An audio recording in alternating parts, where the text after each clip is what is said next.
Is anybody else sick of hearing the word epidemic? I mean, first off, it's constantly being used incorrectly, but more importantly, it's just used as a means of shaming men. Like men who don't want to approach women are diseased or something. I mean, don't get me wrong, we're all a little sick right now, but that's just because modern women try to shame us into approaching them. Then they— Shut up. Just shut up.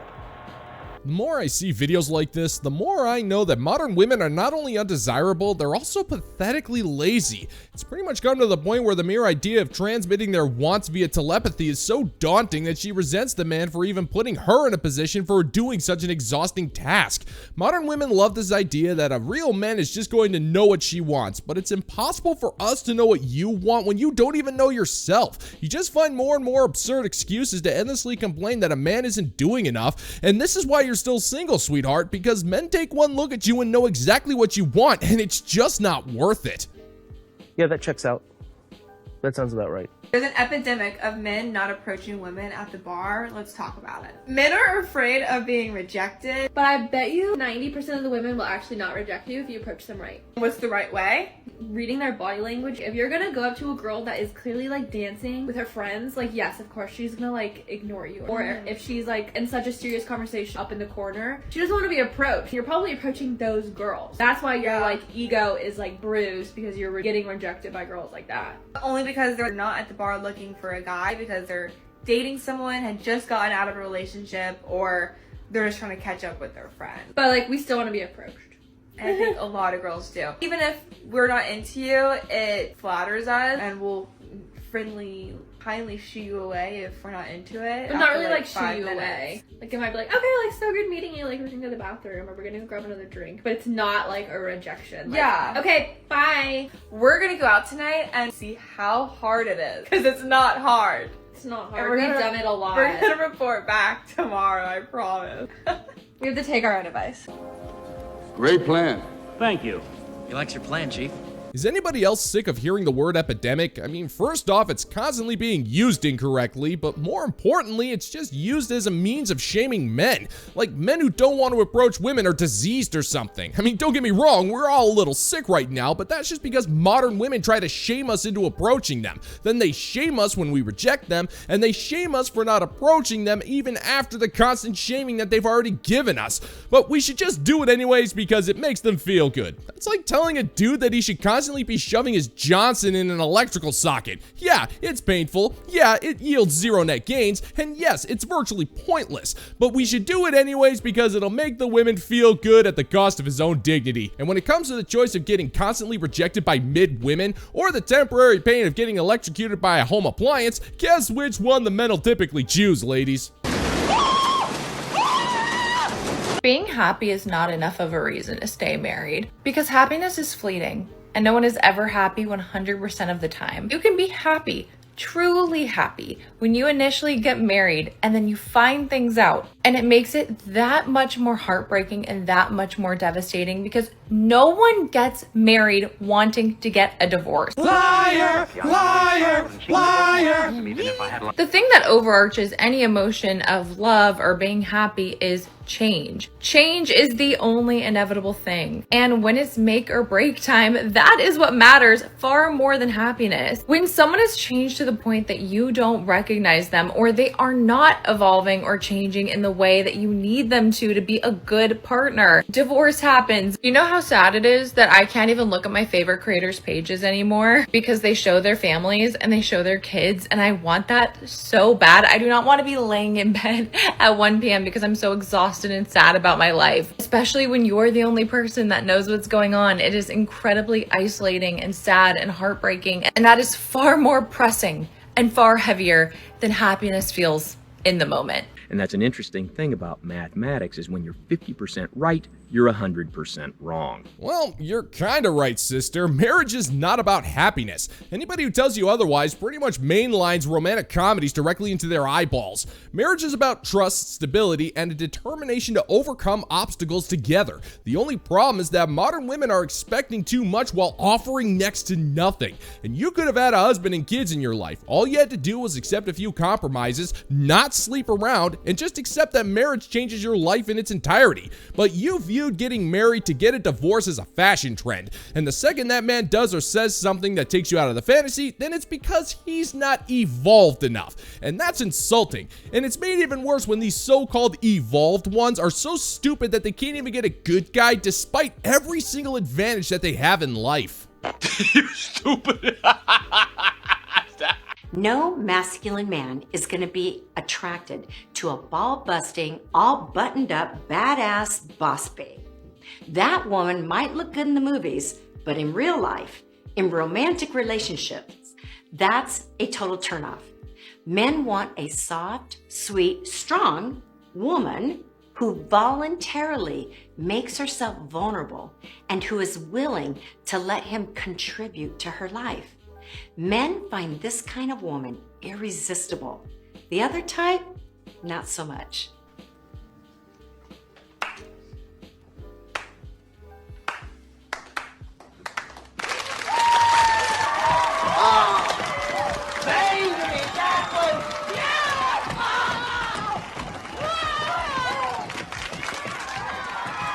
Well, never let it be said that old Locke never gave credit where credit's due. I mean, this is the stuff that dudes have been saying for years. It's no real secret. But let's see what the women folk have to say about this very obvious thing that humans have known for centuries. Let me summarize this. Insecure men prefer women they can control. If they feel emasculated by a powerful woman, then they aren't actually masculine. Blink if you're not okay. Secure men won't care. And my personal favorite, who cares what they want? What about what the woman wants? Well, it's nice to know that even when they're faced with the obvious truth, we are still somehow to blame for all of their failures. It really does make a man feel like a million intergalactic space bucks to hear that. So, alright, fair enough. We're just gonna go do our own thing and leave you alone since we're not good enough and all. No need to thank us, ladies. We're just doing what you told us. But still, You're welcome. Hey, you're welcome. Hey, don't mention it. Use that freedom in any way you like. All men cheat. And if you're thinking of getting triggered on this one, just hear what I have to say. All men cheat. Even the one who posts you. Even the one who pray with you. Even the ones who say, I could never hurt you. That one, it's a very dangerous statement because exactly those ones are doing even worse than all the other ones. All men cheat. He might not be sleeping with someone else, but he's thinking about her, texting her, following like he's single. All men cheat. And the ones who don't, they haven't been tested hard enough yet. Give him time, give him access, watch. All men cheat. And not because you weren't enough, but because you were too much, too loyal, too patient, too forgiving, and he took it for granted.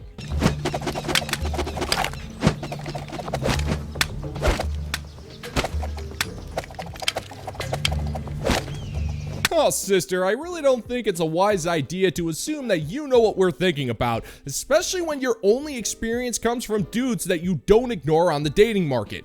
It's not very likely that your average proud member of the illustrious bottom 95% club is going to cheat on you, mainly because he'll never have that chance since you'll never give him the time of day. The mere idea of being seen with an average dude is so disgusting, it makes you want to sterilize your body with even more alcohol than humanly possible. Now, yes, the remaining men are more likely to cheat on you because A, they can, B, they don't care about you, and C, they have options and you don't. And even if this dude wasn't cheating, you'll still assume that he is because you just magically know what this guy is thinking. But I don't see how that's possible when the mere idea of you thinking about possibly throwing out the garbage is enough to trigger a full-on nervous breakdown.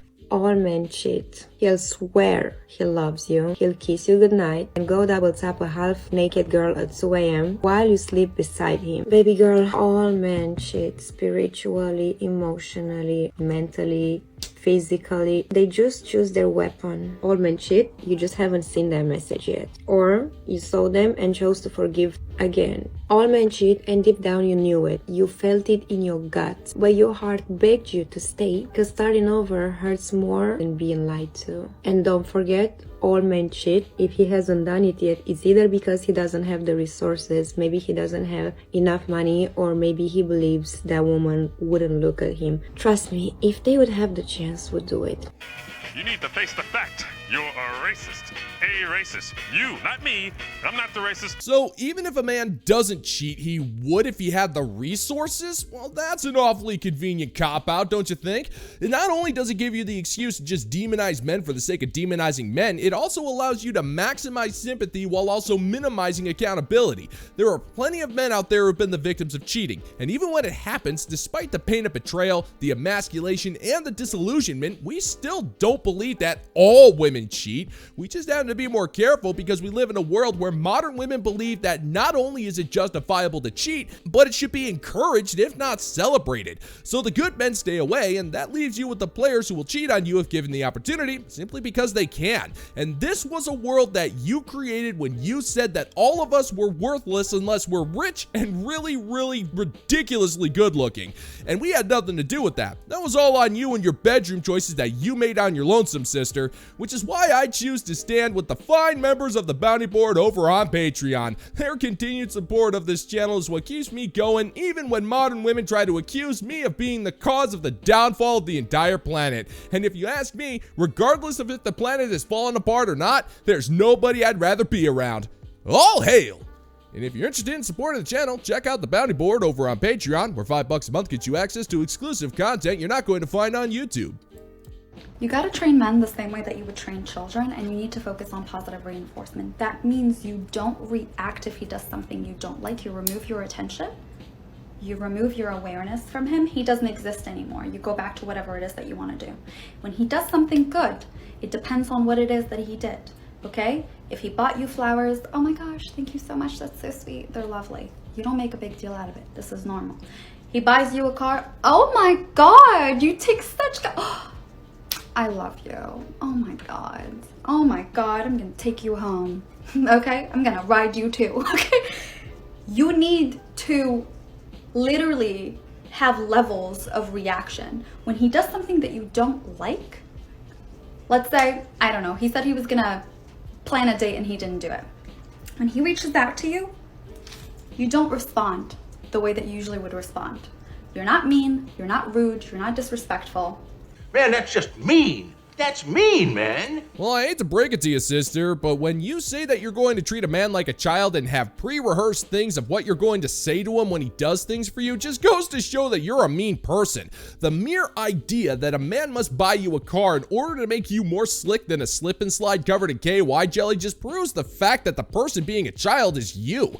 Men are not children and don't deserve to be treated as such. This is why you are still obviously single, because this strategy has a proven track record of not working. If a man asks for a little kindness, he's asking for too much if he's not planning dates and buying you flowers. It's not rewarding good behavior, it's just promoting a transaction. And self-respecting men don't take too kindly to being treated that way. It just shows how much you're incapable of caring for that guy on the most basic of levels. And if you can't care about a man unless he's doing stuff for you, then it just proves that you're incapable of emotionally supporting a guy. And if you can't even do that, then what freaking good are you? If he's like, hey, sorry, I got busy and whatnot, or he's pretending that like whatever, you just, first of all, you give it time, space. You don't respond immediately. Then after that, you go ahead and you say, hey, blah, blah, blah, blah, blah. Okay. Blah, blah, blah, blah, blah. All right. Blah, blah, blah, blah, blah. I gotta go get to a call, okay? I'm gonna go hang out with my friends. I gotta go take care of myself. I gotta go cook. I'll talk to you later, okay? You don't go off on them. You remove your attention. He calls you. What's wrong? Oh, nothing. I'm sorry I didn't. Oh, it's fine. Okay, well, can we reschedule? That'll depend. I mean, I don't know. Like, I'm kind of not interested now. Like, you said that you were gonna plan it, and you didn't. It's just unattractive to me. You are ugly when you're angry. So you're treating men like children by being a child yourself, huh? Well, sure, why not? You might as well. You're childish already, so if it ain't broke, why fix it? This is the same kind of behavior that is expressed by spoiled children. So long as they get what they want, they're all lovey-dovey, but if they don't, then they start acting incredibly unpleasant, and that's what you're doing. You're not owning men by acting this way, you're just giving them more excuses to not want to deal with you. I mean, you said it yourself, the only examples of treating a man with kindness pretty much revolves around him buying you presents, and the second he doesn't give you a present, you punish him for it. And if you feel like punishing men by withholding affection and dangling rotten carrots over their heads is going to work, well then have at it, be my guest. It's not like you're going to learn the lesson anyway, so you might as well just go for broke and give men even more reasons to not want to bother with relationships anymore. So, I don't know. Right now I'm not feeling it, so I'm gonna go ahead and just do me, alright? Oh, now they're like, what? Fuck, how do I get her attention back?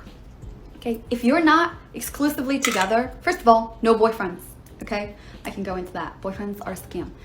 If you're not together, then you really owe him nothing. Okay, go get you another man, go talk to your other man from the roster, go out with your friends, go take your cat out, go take your dog out, do whatever, remove your attention. He's not the center of the universe. You should be repulsed and unattracted to a man who does not follow up. You should always think, when he does things that I like, I'm attracted to him. When he doesn't do things that I like, I'm not interested. I'm not interested. That's unattractive to me. I will literally text that to men. Oh, I'm so scared.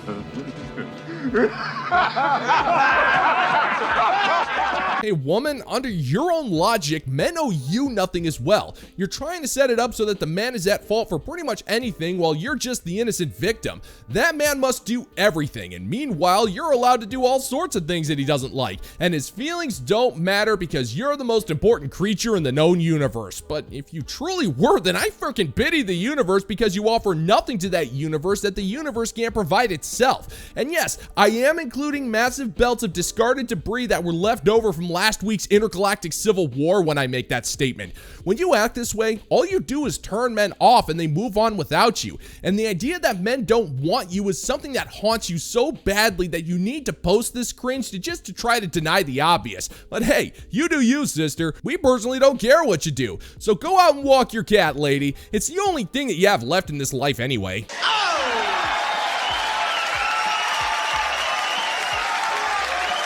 And that's gonna do it for today's video, gentlemen and gents. And as always, if you find that my particular brand of comedy is bringing you to the brink of laughter, then why don't you scroll on down and click that like and subscribe button, ring the notification bell, leave a couple of comments, and be sure to share this video so we can give the good old-fashioned middle finger to the YouTube algorithm. Thank you once again for checking out the new video, gentlemen and gents, and until next time, peace out, homies.